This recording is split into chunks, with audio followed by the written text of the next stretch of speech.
CTI Custom has 3 options for the D-rings.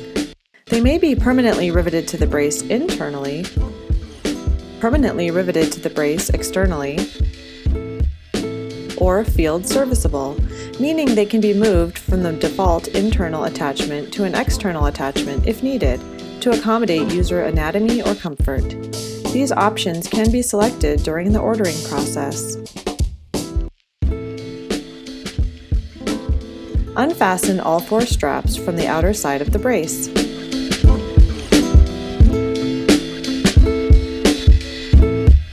Ask the user to bend the knee at a 90-degree angle with the foot flat on the floor.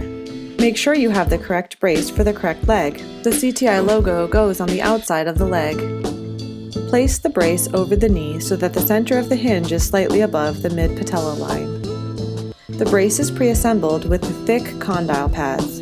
There are also thin and medium condyle pads as well as a hook and loop shim included with the brace.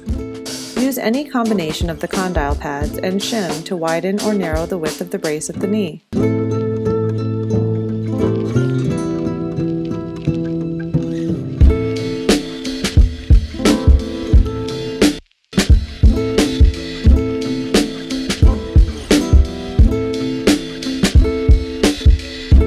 The supplied tibial wedge pads can be placed between the liner to adjust the fit around the tibia. They can also be used to position the hinge center forward slightly or removed to position the hinge further backwards.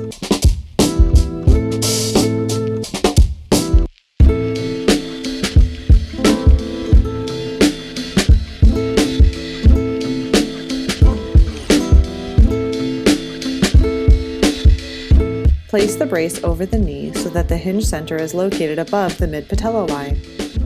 Fit strap number 1 directly below the knee first. This strap is located above the calf muscle and aids in the correct positioning of the brace. Next, snugly fasten the bottom strap.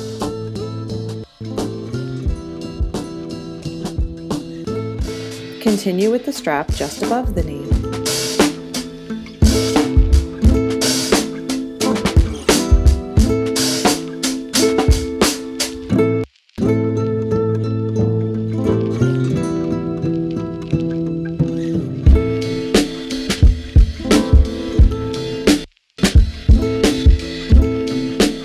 Fasten the top strap.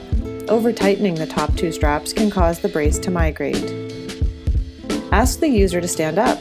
Verify correct position and fit of the brace. To adjust the length of a strap, detach the alligator clip at the end of the strap.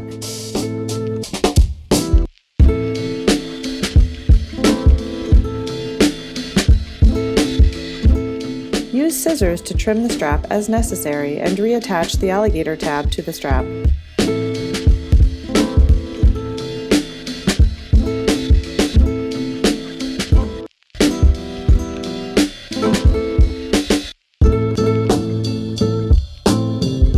If trimming strap number 1, make sure to recenter the strap pad.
If trimming or otherwise fitting strap number 4, the top strap, make sure that the hook and loop does not cover or otherwise come in contact with the elastic insert on the strap, as this may damage the elastic insert.